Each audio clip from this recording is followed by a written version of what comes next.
મહેસાણા બેઠક પરના કોંગ્રેસના ઉમેદવારને લઈને મોટા સમાચાર। મહેસાણામાં કોંગ્રેસ ઠાકોર સમાજના ચહેરાને ઉતારી શકે મેદાને। ભાજપના પાટીદાર ઉમેદવાર સામે કોંગ્રેસ ઠાકોર ઉમેદવારને ઉતારી શકે છે। અલ્પેશ ઠાકોરના જૂના સાથી રામજી ઠાકોરને કોંગ્રેસ ઉતારી શકે મેદાને। એબીપી અસ્મિતા પર રામજી ઠાકોરનું મોટું નિવેદન। રામજી ઠાકોરનું કહેવું છે કે મેં પાર્ટી પાસે ટિકિટ માંગી છે, હું ચૂંટણી લડવા માટે તૈયાર છું।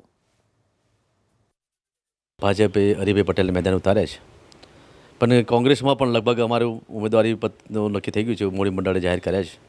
મેં પણ ટિકિટ માગી છે, એટલે હું પણ મહેસાણામાં લડવા માટે તૈયાર છું। પાટીદાર વર્સિસ ઠાકોરનું લગભગ ઘણા વર્ષ પછી સંબંધ થાય છે, એટલે જાતિગત આધારિત તો બરાબર છે, પણ કોંગ્રેસનો જે આર્થિક કોંગ્રેસ પણ મજબૂત થવાની છે, સાથે સાથે જે ઠાકોર સમાજના જે અમારા મતોનું છે એ જે ધ્રુવીકરણ થતું એ ધ્રુવીકરણ નહીં થાય, અને સાથે સાથે તમામ સમાજો કોંગ્રેસના તમામ સમાજો એ આ સાથે ચોક્કસપણે મન બનાવી દીધું છે। આ વખતે પરિવર્તનની લાયમાં છે। પાટીદાર સમાજના મત જે 5 લાખ 4.5 લાખ મત જે છે એની સામે ક્ષત્રિય ઠાકોર સમાજના પણ એટલા 4.5 લાખ મતો છે જ, એટલે ચોક્કસ હું કહી શકું કે ભાઈ અમારી સાથે સમાજ ઊભો જ રહેવાનો છે, એમાં કોઈ બે વિકલ્પ નથી।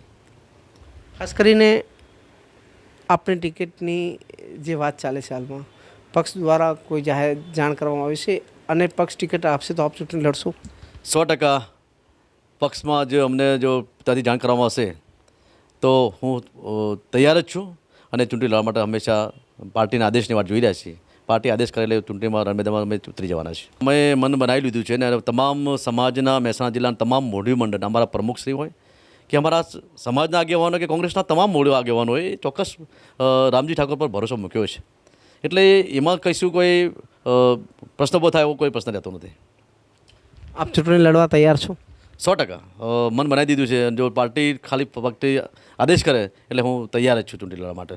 કેટલી ટક્કર રહેશે હરિભાઈ સામે? હરિભાઈ સામે રેકોર્ડ બ્રેક કરવું છે આ સાલે। જે પણ ભવિષ્યમાં ભૂતકાળમાં થયું એ નાર પુનરાવર્તન થાય, આ વખતે નવો રેકોર્ડ બ્રેક થાય એવી અમે 3 રીતે કરવાના છે।